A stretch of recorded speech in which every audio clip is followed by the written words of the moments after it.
We are live. Hello, hello. Good evening, Hello, everyone.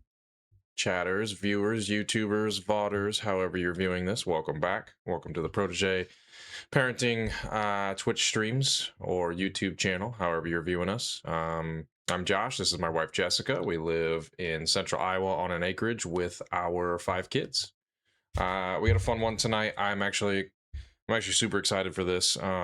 We just kind of decided we were going to do some of our parenting foundations. I don't know, principles, foundations, rules, whatever you want to call them. So I thought that'd be an interesting topic. There's a lot of things I think that we're proud of in the way we do parenting and sort of just the foundations that we have. So I think we'll maybe just, I don't know, rapid fire back and forth, talk about some of our foundations and what's important to us and what we feel like has helped us do better with parenting. Yeah. And we start with your list and see if anything on our list Start with my match. list. Yeah, I Yeah. guess we didn't cross check things. I bet you a Um, lot of them line up. yeah, we'll see. Okay, so my first one, I feel like we could do a whole stream over this one alone. But my first one is high standards, low expectations.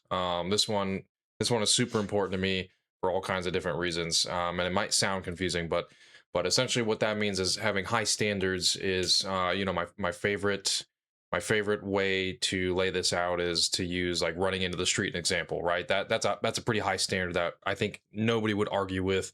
Kids shouldn't be running into the street, but the low expectation means I'm expecting my child to run into the street.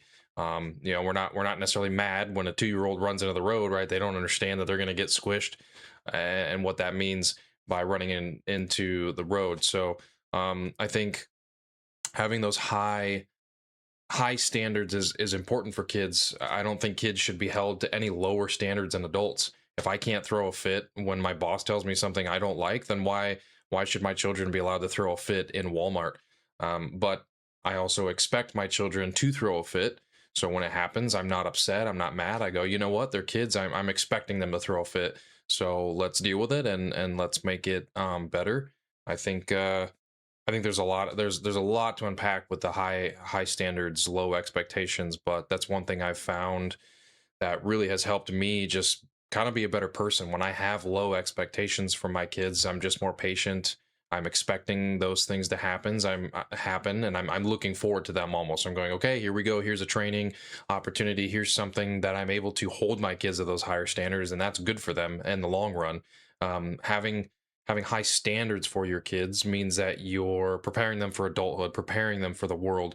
The world has high standards. So I don't know why as parents we lower the standards for our kids, because they're going to have to live by the world.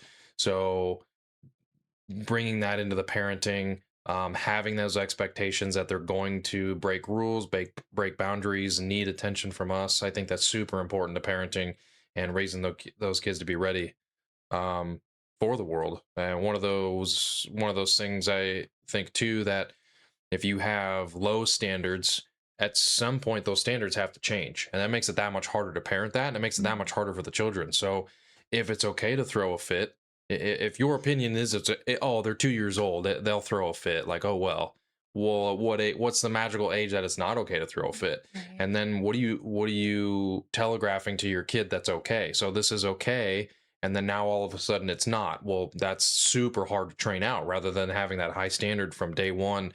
No, fits are not allowed. Fits are not okay here. They'll never be okay. So we need to get over that. And the sooner you train that out of them, the sooner that pays off. And delaying that is not great. So Mhm. that's my first one. I think that's really good.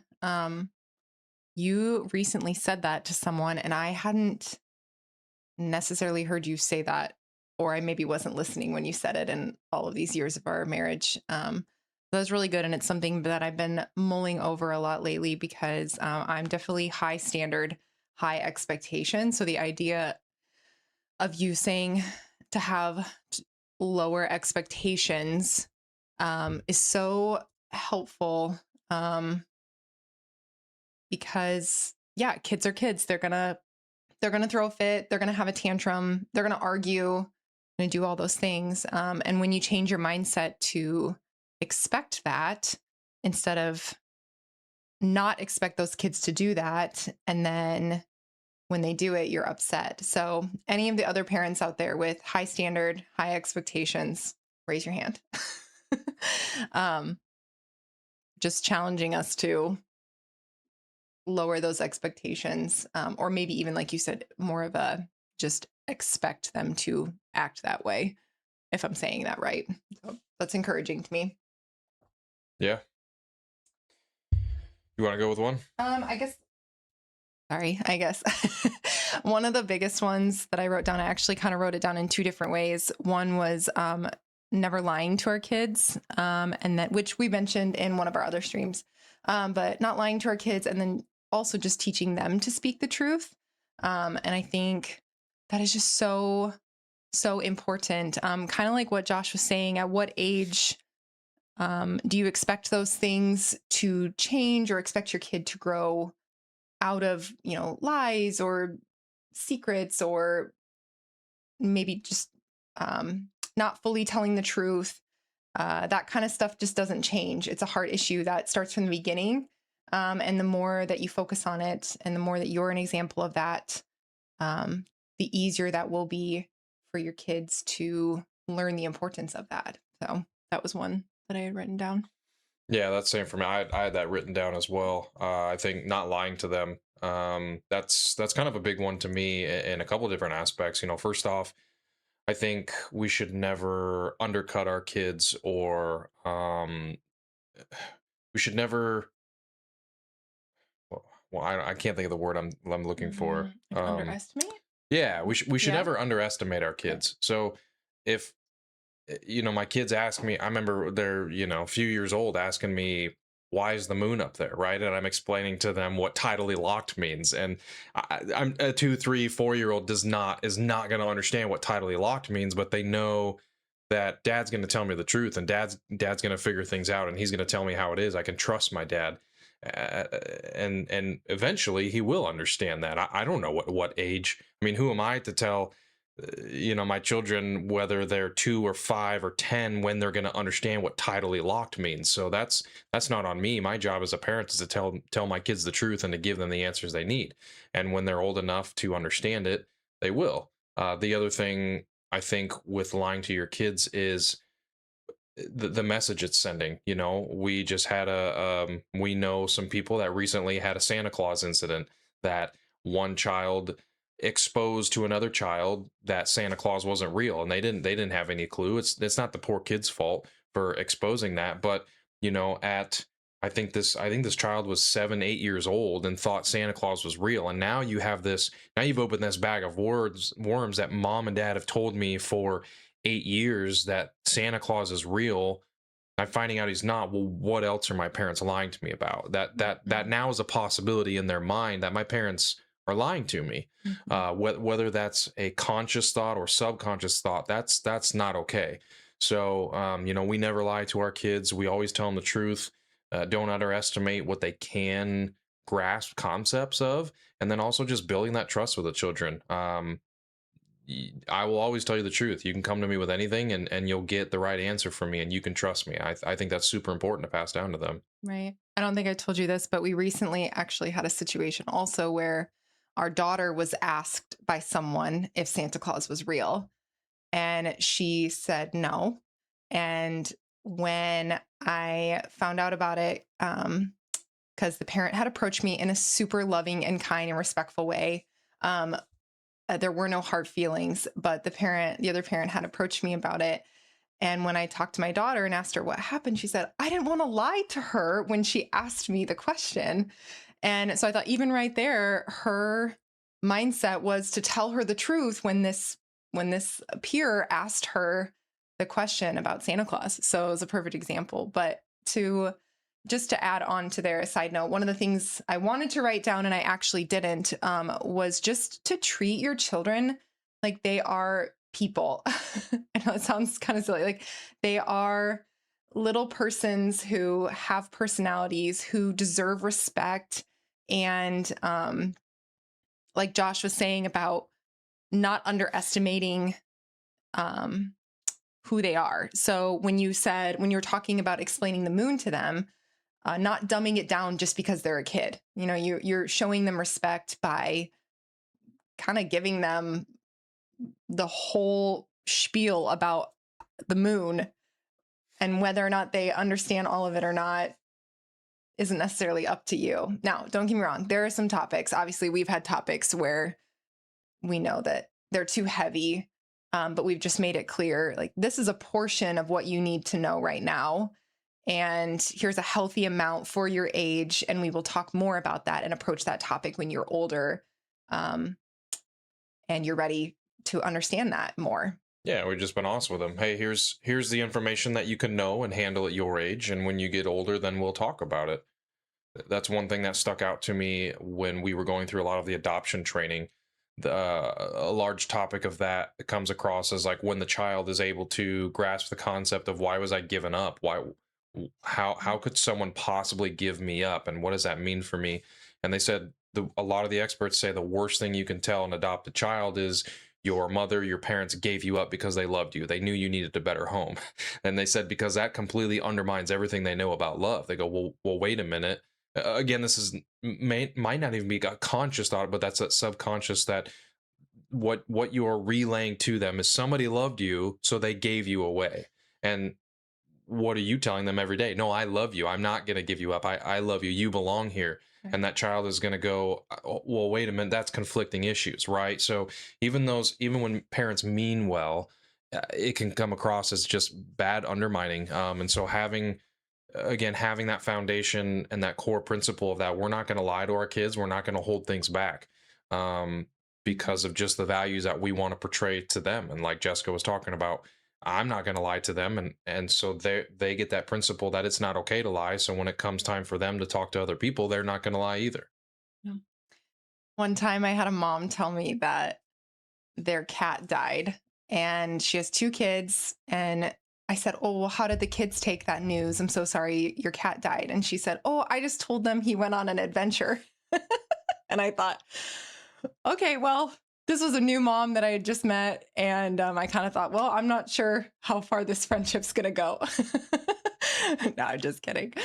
But It's a good opportunity to start teaching them. yeah, I mean, the reality of life is there's death at the end of it. And that's what happened to this poor country cat. And let's be real, the lifespan of a country cat is not very long. I think it just puts things off. Yeah. You're making it harder and harder. The younger you teach them things, the earlier the payoff is. So why are you putting that off? You're going to have to teach your kids about death and unfortunate things that happen in this world eventually. So start teaching it to them. It's a way of life. It is what it is, and that's our job as parents to teach them that. No one else is going to teach them those things, or but they might, but it might not be up to your standards or the way you want them to teach it. So you better be teaching them before someone else does. Right. Is a proactive versus reactive on your list? I don't know You don't know? necessarily. Okay. Let's see. Don't lie to them. Let's see. Here's another. Okay, so one that I have on here that I think is super important too is I wrote down give them boundaries to break. So I've been passionate about this for quite a while. I think with our first son, when I realized at a couple years old, we're using baby gates on the stairs and locks on the cabinets. And so that's not actually teaching him to control himself and to obey me. He's not obeying if he can't open the cabinet. He's just physically unable. I'm not giving him that option. So uh that's been a big thing for me is giving them those boundaries and then allowing them to break it. So for example, don't go down the stairs, don't go near the stairs, and when they do, they fall down. Oh, that hurt. Okay. Now you learned why you can't go down the stairs, and then they learn and go, okay, dad knows what he's talking about, right? Or cabinets, not using locks on cabinets. You're not teaching your kids to obey you when you say don't open the cabinet, because they physically can't open it. That boundary is don't open that cabinet, and you're allowing them to break that boundary by making that cabinet openable. Mhm. This is important to me too, because as a homeschooler, I was homeschooled growing up, and a lot of my friends that were homeschooled that were super overprotected, as soon as they graduated, gotten out of the real world, they were the ones that fell off the cliff hard. They were never taught how to respect boundaries. They were never taught how to handle things in real life. They were just over sheltered with that. And so I've been very passionate about that, that my children, here are the boundaries. You're allowed to break them, but there are consequences. Mhm. I had a thought and then I lost it. Yeah. Sorry. Was it been a long day or something? Yeah, really. No, I think that's so good. I love that. And I completely agree with you. Obviously, well, I don't know that I was totally open to that at first, right? I mean, I think you had to convince me to take the lock off of the cabinet below the sink. That was the one. But no, it's really good. When when kids are exposed to stuff in the home and taught how to um, handle themselves at home and with the situation, or in their home with their parents, it's going to set them up for success when they leave the house. And so I agree with you. Giving them boundaries to break. Yeah, I think, Yeah. I don't know, that pretty well does it. I mean, yeah, I think, yeah, I think something important to that too is those boundaries get wider. Uh, Oh, and yeah. that's super beneficial as a parent. I mean, I think that's the definition of a helicopter parent who has their boundaries tight. Mm, If you never teach them how to respect boundaries, you can't open those up. You know, people all the time are like, how do you sleep in? And it's like, because we trained our kids. They have a yeah. clock in their room, 7 o'clock. You do not come out of your room until that clock says 7 o'clock. And some people, I mean, how many parents do you know, like, oh, my kids were up at 4:30, or oh, my kid was up at 5 and woke me up, and Yeah. they go, how do you do that? And it's like, because I train my kids. We set boundaries early. They are required to respect those boundaries, and the payoff, and we're reaping that payoff. That putting in the hard work early is going to reap that payoff even earlier. Sleep training. We taught our kids, you go to bed when I put you to bed. And that Mhm. takes a lot. That takes a lot of work to put children to bed and require them to stay there. That was, I mean, with each child, that is probably one of the longest thing that takes to train It's, kids. But now yeah. everywhere we go, even from a young age, we could put them to bed anywhere, because it'd be like, you're going to bed, and they know mom and dad are serious and it's bedtime, so I'm going to bed. And Mhm. that's the reward. That's, we get all these compliments, and it kind of drives me nuts when people say, oh, you're lucky your kids go to sleep. And it's like, no, that's not Mhm. luck. That is hundreds of hours of sitting outside a door waiting for my child to get out of bed and disobey and break that boundary so that I can go in and enforce it.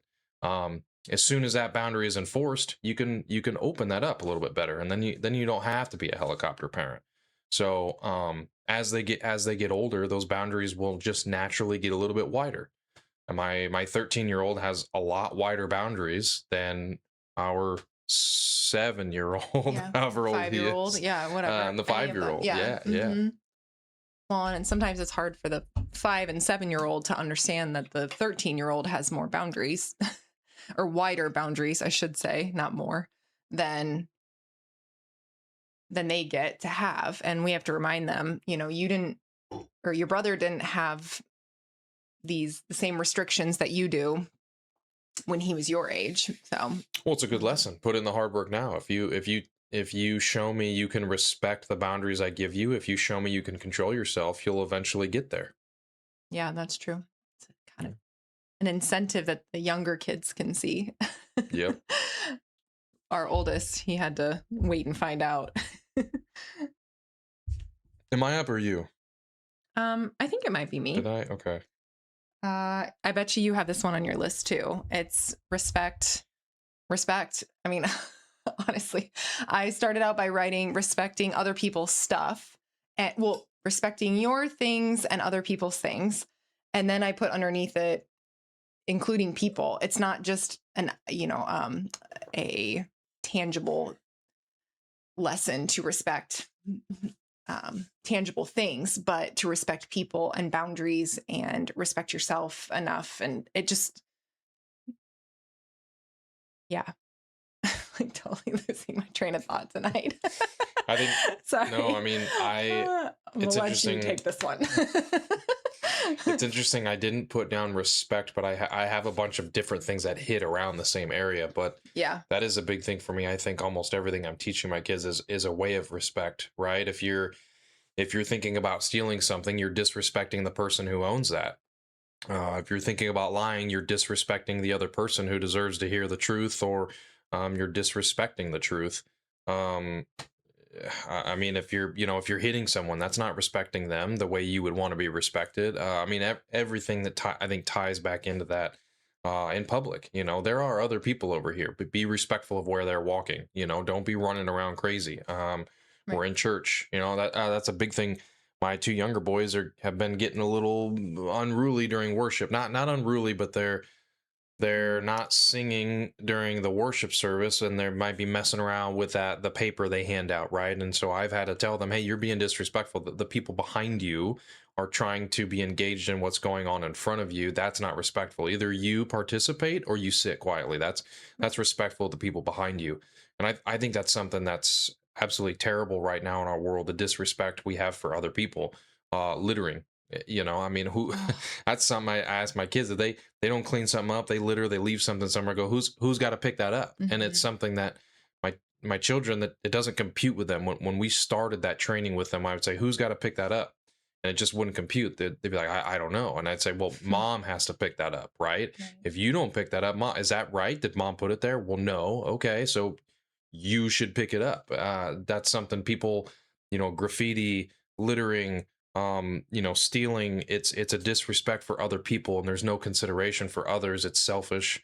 And so getting children to respect other people, I think, is super foundational to almost anything you can teach the kids. Anything Mhm. today in our world comes back down to either selfishness or disrespect. Well, I was going to say, I think it's a big issue in the world because the world is so focused on themselves. So, why would they be respectful to anybody else if it didn't serve or meet the needs that they feel that they have? And when you were talking about that, the first thing that came to my mind was that it requires our kids to not think about themselves and to think about someone else. And really, just most importantly, it takes the thought process off of their own selfish desire of just leaving that thing there, or even someone stealing, right? What are you stealing for? You're stealing to take it because you want it and you don't want to work hard to get it. So I think that's a root issue there is selfishness. And that's what we're working on with respect.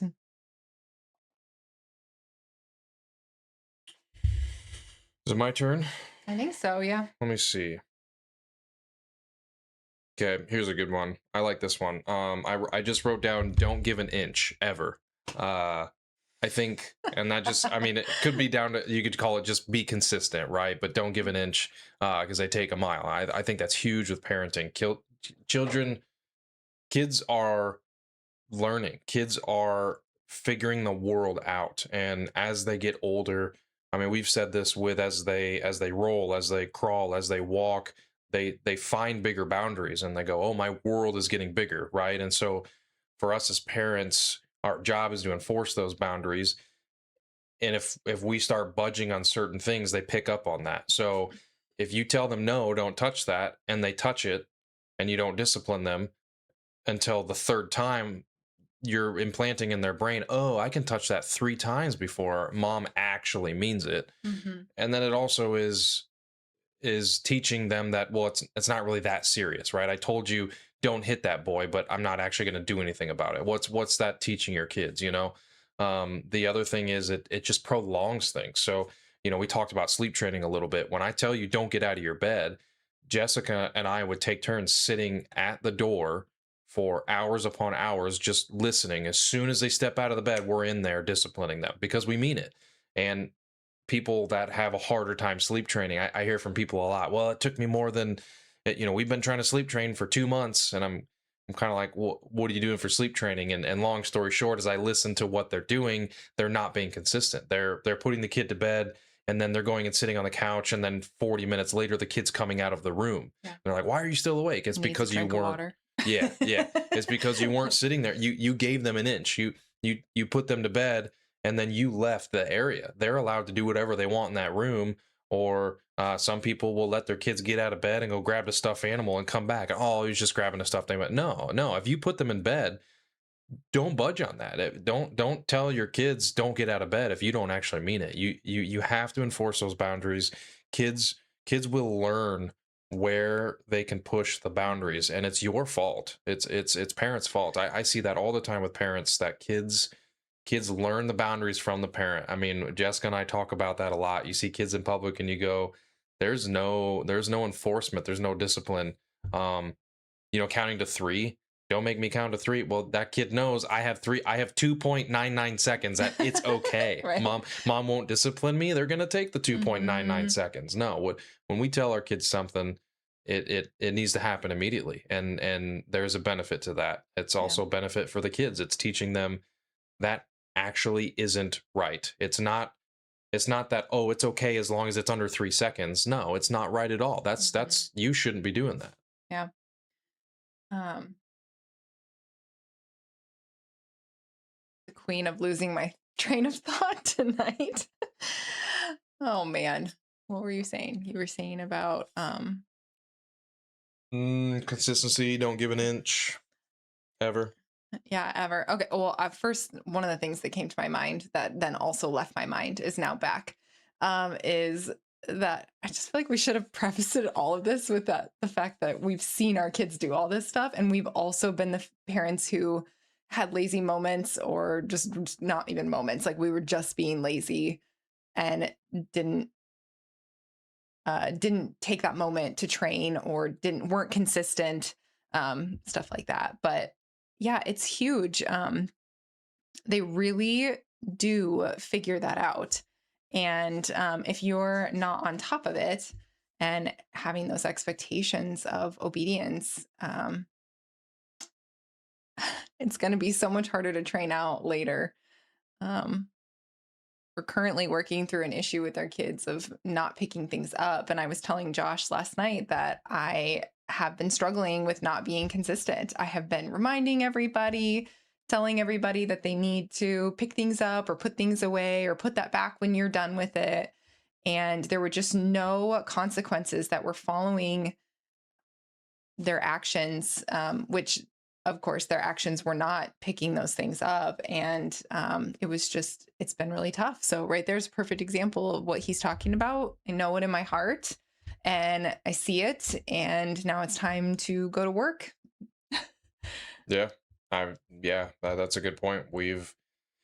We're saying these things publicly and live because we've also seen it in our life. The things we're more consistent with are trained into our kids a lot quicker. The things that we struggle with or bounce back and forth, or when we've maybe not realized we had a conflict in what we were doing. That's a big one too, which I think is on my list somewhere, as just being on the same page with each other so that our parenting is consistent, which comes back to Mhm. being consistent. But if I cannot stand when kids, I can see it all the time, literally at like parties or a get together or something. Somebody comes up and asks dad something, and he says one thing, and the kid isn't happy with the answer, so he goes to mom. And Mm. obviously that's a tough situation if they're not together and didn't know what mom or dad said, but that's conflicting values, and the children are just manipulating that. Again, they're learning those boundaries. Oh, well, dad said no, but mom sometimes she says yes and goes against dad. So I'm gonna go. For us, it's always we're a team in that sense, and we have the same foundations, we have the same principles, we have the same boundaries, and it needs to be enforced the same between both of us. But ultimately, like you're saying, you're giving a little bit of grace there and saying, oh, the parents weren't together. They didn't know what the other one said. But ultimately, deep down, you're giving grace. I'm being mean. That shows what's happening at home, and that it's probably happening at home, because if it happens in public, it's happening at home.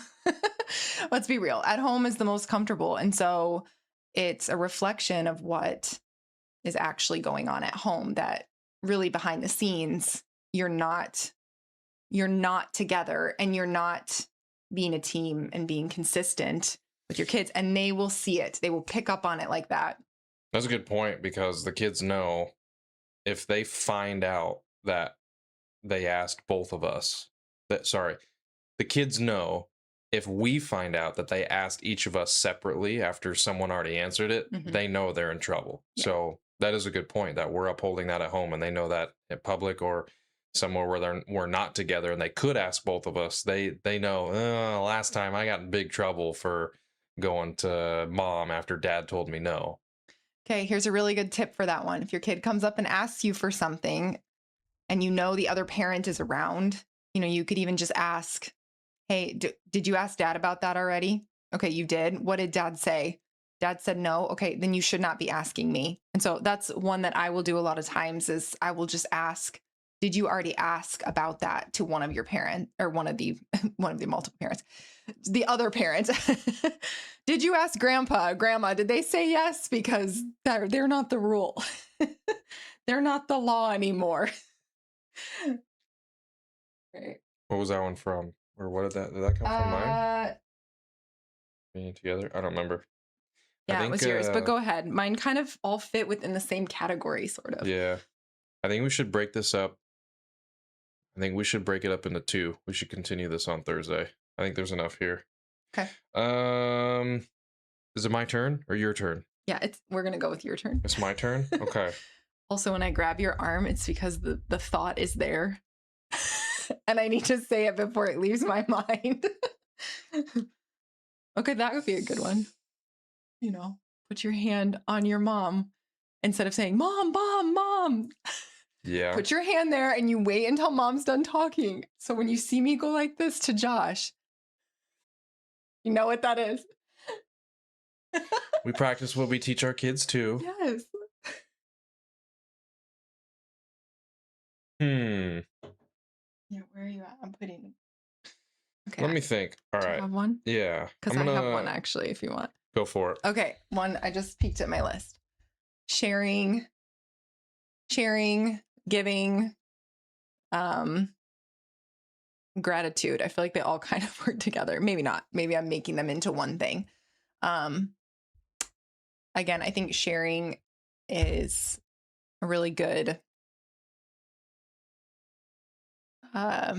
opportunity to train your kids to be selfless. When we went about teaching our kids to share when they were little, it was, there's always one kid who's demanding something and the other kid that has the other thing. And so in that situation, you're fighting selfishness with two people, which is a really tough one. And obviously, the person who has it should never just be expected to drop it and give it over. I shouldn't say never. I shouldn't say never because there are some exceptions to that rule when it comes to, um, like, for example, you took dad's wallet, give it back to dad. That's his wallet or whatever. That's a silly example. But anyways, just with sharing with our kids, we would teach them to ask the other person for a turn, and then tell the child who has the toy or whatever shiny object that the other one wants to please give a turn in a little bit. And we would kind of monitor that time of just how long is it taking them to finally choose to give a turn, letting them kind of lead that, but then also only to a certain extent. And then having them give over the toy after a certain amount of time and just make sure that we're focusing on being grateful for the time that we got to have with it, not thinking about just ourselves, being respectful of the fact that other people want a turn with something. I don't know. And then, okay, so that's an example of when they're really little, but I think um, that grows again with those boundaries of what Josh is talking about as they get older, teaching them to just be grateful for what we got to do, or what we have, and then being willing to share and give to other people. Like we host a lot. And so sharing our home, inviting people into our space, I don't know, I might be turning that into like all one big clump of thought there, but I think it kind of starts when they're little with that kind of stuff. Yeah. Yeah, I think sharing and thinking of others is there's a lot to unpack there. Sharing a toy with someone, I mean, there's a lot of lessons in that, not just learning to share, but learning to empathize. What is the other child feeling, and pointing out. I've always used that for my kids, like how did how would you feel if someone shared it with you when you didn't have anything? Yeah, you'd be excited, right? Or you're excited to play with that toy. So imagine that that child is sitting there watching you, they don't have it, and you're able to provide that other child with some joy and some fun. Like that's something really cool to be a part of. So the mindset, some parents just force their kids to share, and the kids all upset and throwing a fit and whiny, and they go, wow, you need to learn to share. And it's like there's so much more there. Mhm. There's so much deeper there that you can teach your child, rather than just letting them have a bad attitude and saying, well, he needs to learn to share. So I think there's a lot there. Even we talk with hosting, there's stuff that gets broken at our house when we host, and I tell my kids, like, man, I'm really sorry your toy got broken, but isn't that cool that we were able to provide for these other kids to come into our home? Like, they loved playing with that with so much that it got broken, right? Like, it was such a fun toy. And so there's a lesson there, that's just part of hosting, that's part of thinking of other people, right? We could not, for that toy to potentially never get broken, we wouldn't host other people. We wouldn't do that. We'd be selfish and keep our things to ourselves.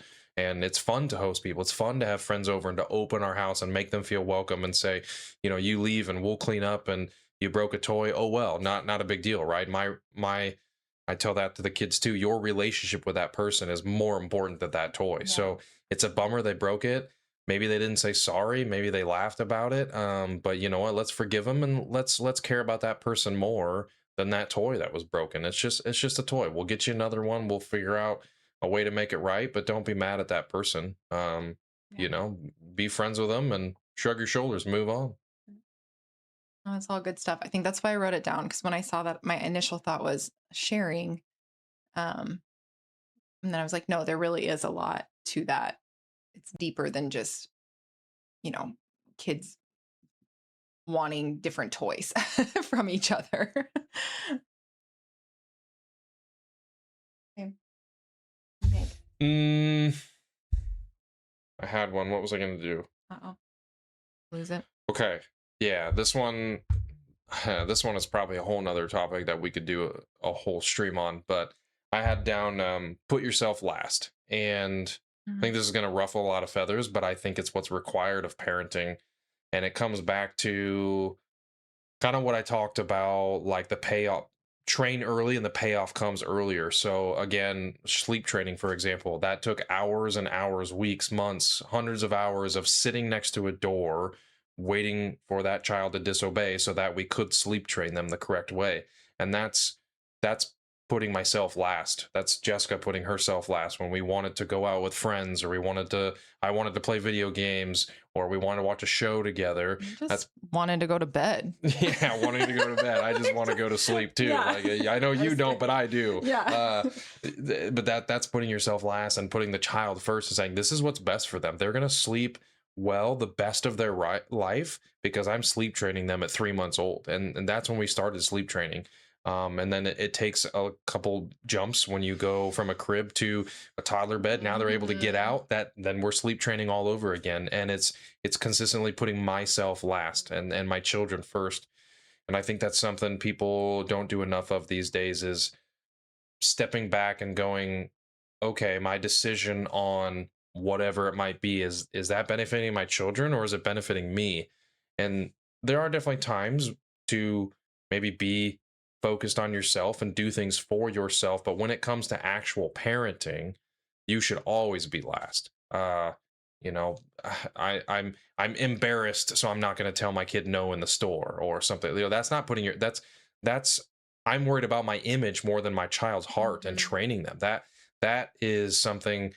It's hard, but it's a brutal truth that people are so worried about how they appear, their public image to everyone around them, that they're not going to actually put themselves aside and do what's right for their children, because their children are going to be better off down the road. When I figured that out, my parenting took a huge turn.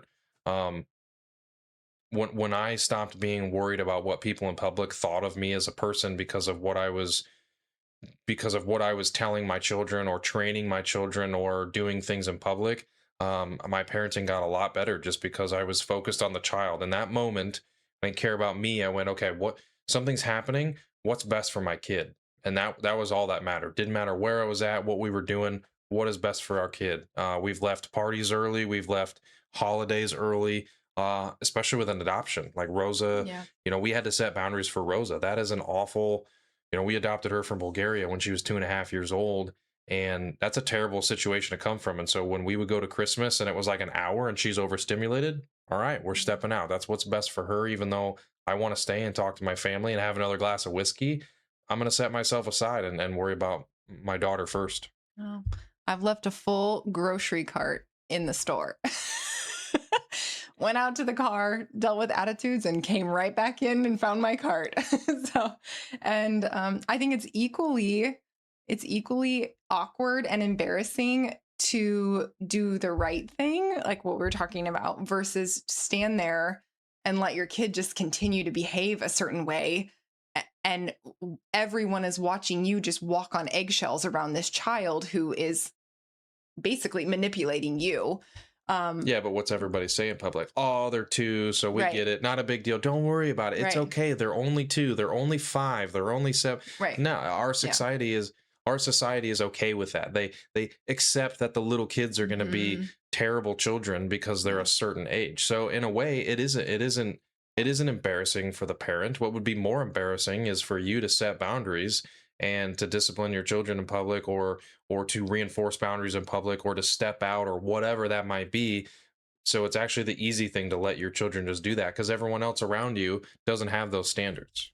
I had a situation with our 9-year-old was kind of messing around, being silly, and he took off running somewhere and wasn't paying attention to other people. We were in a crowded area, and he took off running and blew through this older lady. And I firmly said, hey, do not run. You need to say sorry. And the lady turned to me and went, oh, it's okay. He's fine. And I thought, no, it actually wasn't okay. So it's a perfect example of, or at least for me, I thought it was a perfect example of the fact that he had done something wrong and rude to this lady and was really disrespectful to her. And even though he did apologize, it was still important for me to call out the issue there, that he needs to pay attention. And she was so quick to just blow off the fact that like the minute I got firm with him for doing that, her response, it wasn't just in a kind way of saying, oh, it's okay, it's no big deal. It was like, whoa, whoa, whoa, don't get upset with him. He didn't do anything. And I thought, no, actually he did. And I said something like, no, it's not okay that he runs through people like that. Make sure you come back and apologize. And I did. And, of course she got all flustered. Well, but that's exactly what you were talking about, where you got to a point where you just went, I don't care what other people think. We need to do the right thing right now in this situation. And that's a problem. Our society does not hold parents or kids to high standards right now, and it's sad. Mhm. If I ran through the store and knocked into that old lady, I wouldn't hear the end of it, right? Or Yeah. the store man, I'd get kicked out of the store. But yet when my child does it, oh, it's okay, he's 7. Yeah. No. He's cute. You're not as cute as him. Yeah. It's not I acceptable. mean, come on. I don't know. Yeah, this is good. That's for another night. All right. What are we at? We're about 45 minutes. Why don't we cut it here? I got a bunch more, but You have a I bunch think that's why I think we split it up into another one. This was some good stuff. Okay. Good stuff to chew on, some good parenting foundations, and then we'll pick it up Thursday night, I think, with the other half of them. Maybe we'll just keep going. Maybe we'll do another one next Tuesday with the ones we don't get to. I think there's a lot of good ones. A a lot of good topics here, and even some of these I think we could do a whole session on. So, Absolutely. um, I think we any closing should. words from you? Yeah. No. Hasta la vista. Okay, come join us Thursday night. If tell us your parenting foundations, principles, morals, whatever's important to you. We're always looking to hear things and learn things and know how maybe we could improve on our parenting. So, Absolutely. thanks for hanging out, and we will see you next time.